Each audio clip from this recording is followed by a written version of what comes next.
Last week, we talked about setup openings in chess and how it can be used to inform Magic the Gathering deck design and opening play patterns, especially in Commander, where it's advantageous to build up your resources as quickly as possible.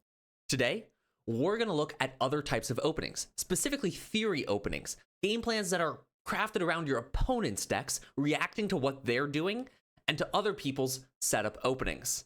Hello, beautiful people, and welcome back. I'm Supreme Verdicts, a practicing attorney by day and a magic strategist by night. After a long day of working on the rule of law, I come home to master the laws of magic.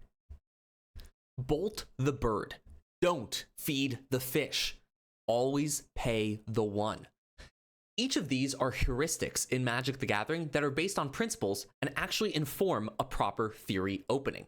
They all determine attacking your opponent's resources, playing around known spells, and finding out whether or not a trade-off in resources is appropriate at that particular time. They're based in Magic principles surrounding initiative, a positive tempo, slowing down your opponent, attacking resources, and trading resources. Comment down below your favorite Magic the Gathering principle, especially if it has a catchy name like Bolt the Bird. But all of these are situations where, based on what your opponent does, it informs how you should respond to it. If your opponent plays a Birds of Paradise on turn 1, and you have a hand or a game plan that is a little bit slower, as opposed to going with your setup opening and playing out your 1, 2, 3 exactly how you should each game, you might decide in the moment, on the fly, that it's better for you to lightning bolt the bird. It's better to slow your opponent down in that particular situation.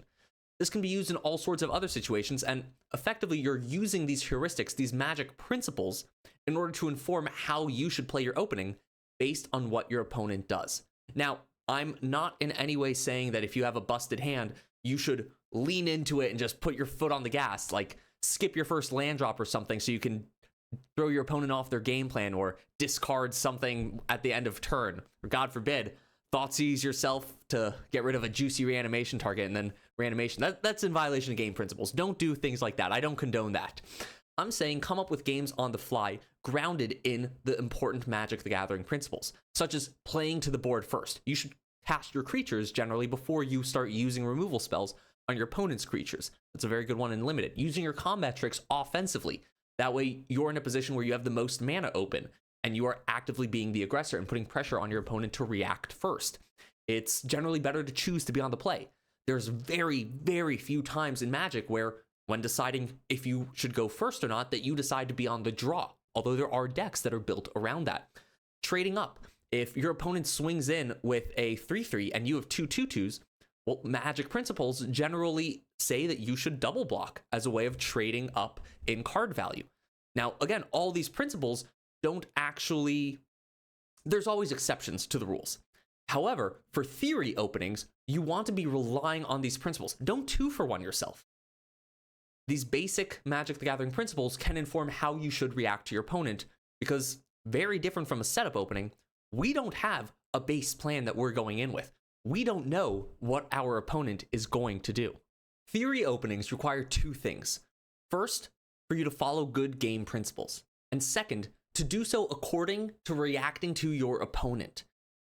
The reason why we can't have an exact theory opening, such as the setup opening, where we know what we're doing on our turns 1, 2, and 3, is because in Magic, we often encounter novelties, which makes it so we're in situations where we really have to improvise and come up with things on the fly. To explain the concept of novelties, we're going back to leechess.org, which I have up here on the screen.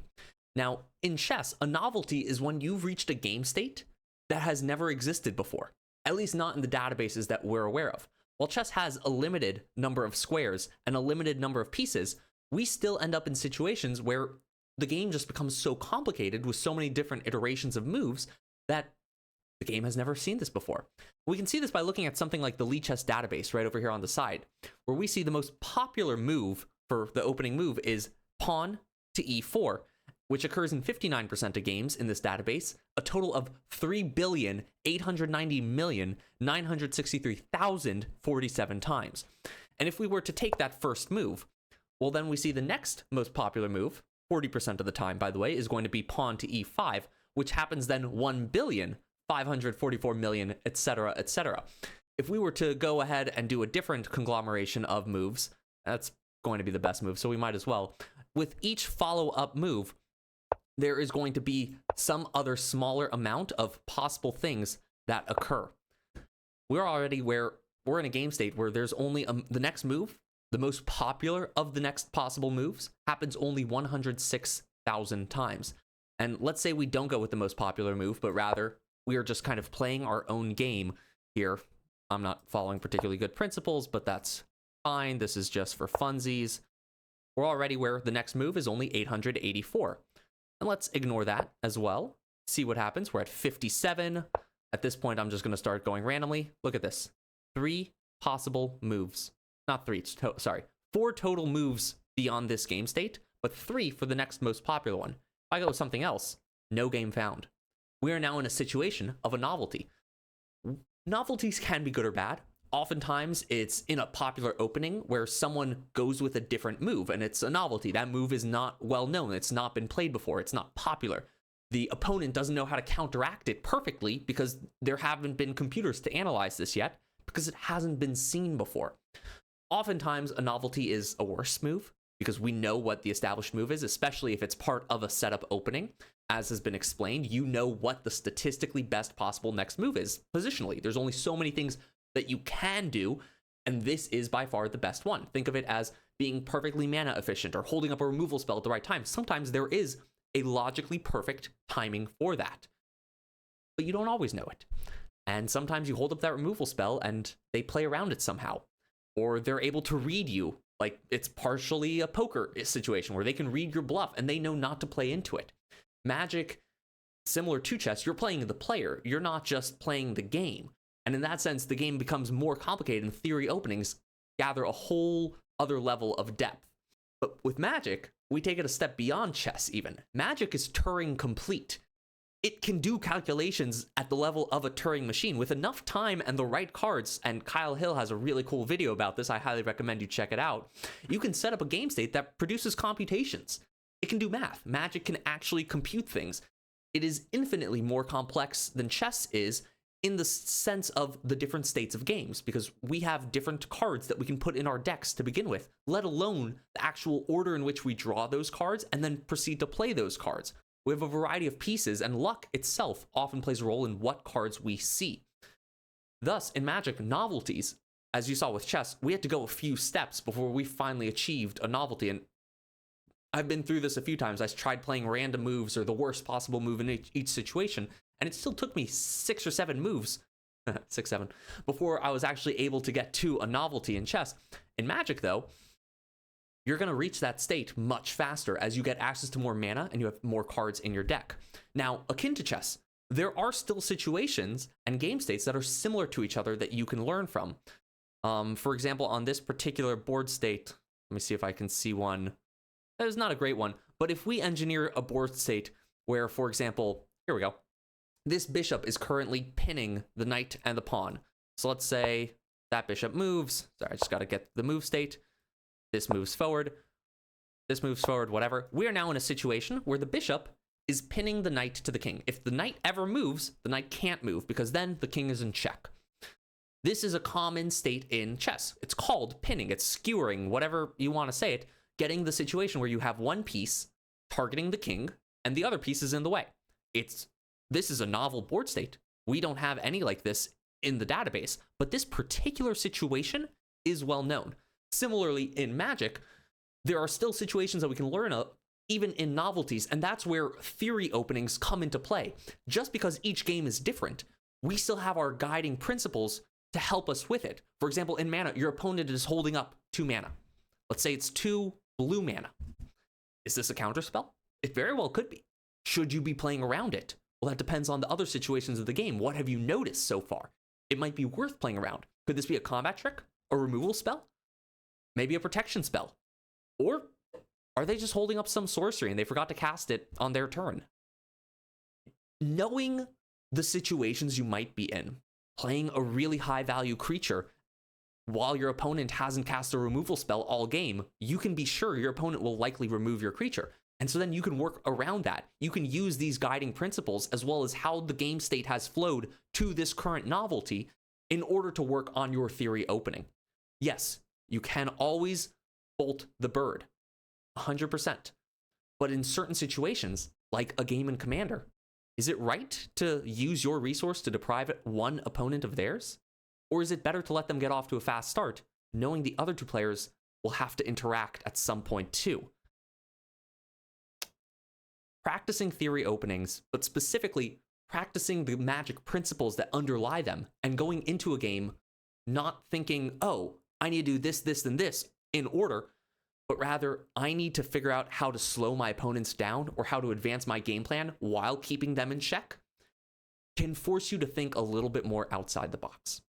I hear you.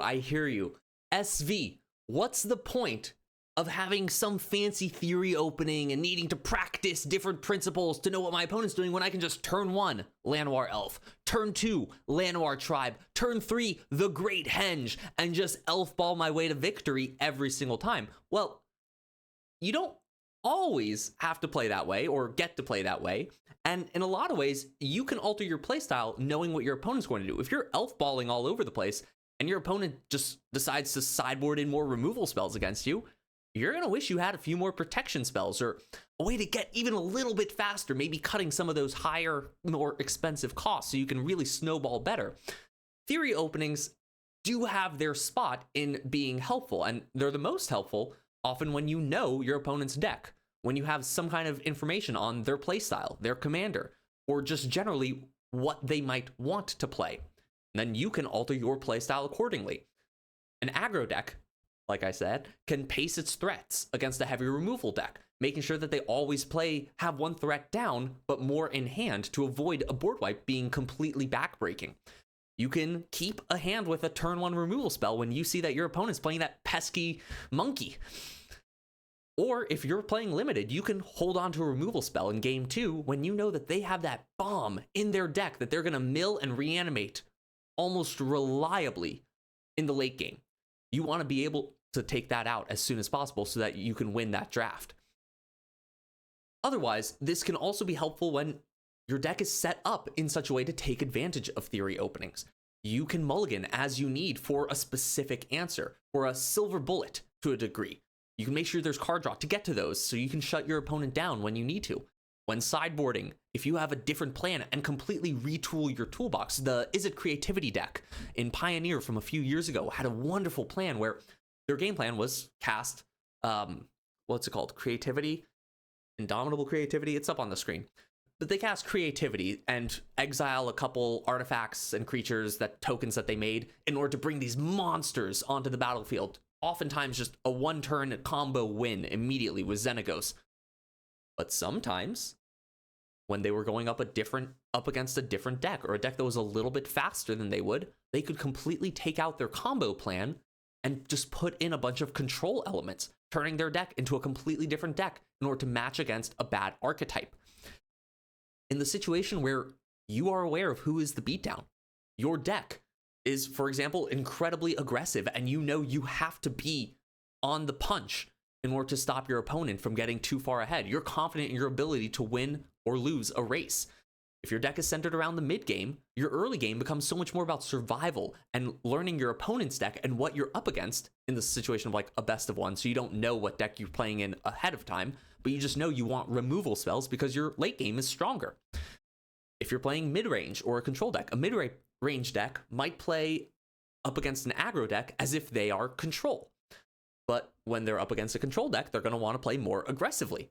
Meanwhile, control deck, like I said a moment ago, will just remove any creature in the early game, regardless of who they're facing, because they need to learn more about whether you're a combo deck, straight up aggro, or something in between. It's a lot about testing and trying to find out what you're playing against so that then you can fully react accordingly. There are even some formats that will lend themselves more towards theory openings and can then even inform your deck design about putting in some of those silver bullets. Best of 3 decks, for example, are drastically different from best of 1 decks. Even beyond the fact that there is a sideboard. In a best of 3 deck, you have that time to figure out what your opponent is playing and then sideboard accordingly. But best of 1, you might want to have the silver bullets baked into your deck in such a way, because you really only have the first couple of turns and the knowledge of the metagame to divine what you're up against. The metagame itself can inform deck decisions and mulligan assumptions. And of course, as I mentioned before, knowing who the beatdown is can be incredibly important. These are all different situations that retool how you want to approach your theory opening. And yes, you can always play your elf combo deck that just snowballs and spits out a bunch of elves, but you'll probably find yourself starting to win a little bit more if you're able to go up against those bad archetypes. A board wipe on turn 3 or turn 4 can demolish an elf deck, but if you know that the board wipe's coming, you can find a way to stop it. We've covered very broadly theory-based openings, the use cases, and some of the principles to which it boils down to, where effectively you just need to play good and play good against your opponent. And I recognize this is simplistic advice, and honestly, I don't think theory openings are particularly useful in them of themselves. I think knowing the principles and applying them is a lot stronger, and that setup openings honestly do lead you to better games overall. But I think for the best quality games, you want to be able to leverage both. You want to have your setup opening that you're going for, but be able to pivot in the middle of a turn once you get a whiff or an inkling of what might be going on behind your opponent's hand. Once you understand what they're doing, and being able to play around that allows you to enable your setup plan by recognizing when you should maybe take one turn off. That way you can miss their big removal spell and hit your plan in stride the very next turn. And for that, it kind of requires identifying complex game states and different amounts of study. I recommend watching YouTubers and pro players. I know, pretty decent YouTube channel, it's all right, in order to see some of these principles in actions, and a lot of the times when there's exceptions to them. But in general, playing a wide range of decks, as well as a wide variety of formats, allows you to practice yourself. I used to hate combat. I played Commander exclusively, and on the very rare occasion I would play Standard, I would play a control deck. It was what I enjoyed. I often would not attack with my creatures in Commander, or block at all, because these are my value creatures. They shouldn't be getting into combat. They're not meant for it. Sure, the game will end, but it'll end with like one massive turn where I cast something ridiculous, or Approach of the Second Sun, one of my original go-tos. So to kind of combat that and get out of my comfort zone, I forced myself to start drafting and to learn how to play limited. Drafting on its own improved my card evaluation and deck building skills, which bled back into my commander decks and my threat assessment as I started to recognize what was problematic on my opponent's boards, and I started to hit my lands so much more consistently on turn 4. But needing to rely on combat damage in order to finish games, because it's limited. There's some combos, but they're rare and few and far between. Needing to rely on combat damage again and again and again really put me in the positions of needing to do combat math and recognizing multiple turns in advance how the game was going to end and what the board state would look like. Does this flyer really matter? Do I need to protect it at all costs? Am I going to be able to use this pump spell to finish that final blow? Or have I gotten in enough damage if I just swing out that my last burn spell will do the trick? Knowing how to do that math and getting faster and faster of it, well, now even my control decks play better because I can see the speed of my opponent against me. I recognize this creature keeps pecking in, and I'm not going to be able to remove it for 3 more turns.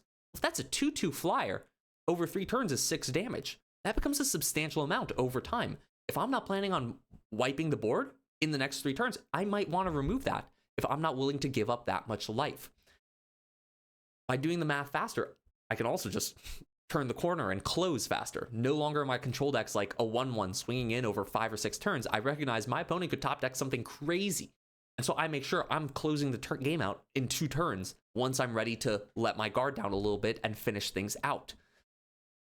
Overall, practicing theory openings and retooling how you treat setups in such a way that you're able to change things on the fly, becoming more flexible and adaptable in your gameplay, will make you a better player. It certainly has for me. Let me know in the comments if you have any guiding principles that you personally follow to a T. If there's any interest, I might compile a list of these and some of the top ones and share them in the following video. After all, I do think these are very important and kind of the bread and butter of playing Magic, as well as in an opening theory.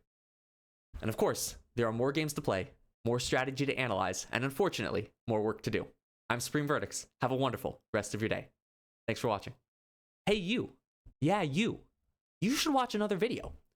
Did you want to learn more about setup openings that I was talking about? Or do you want to see some of these principles in practice? Check out a gameplay log or my most recently published video.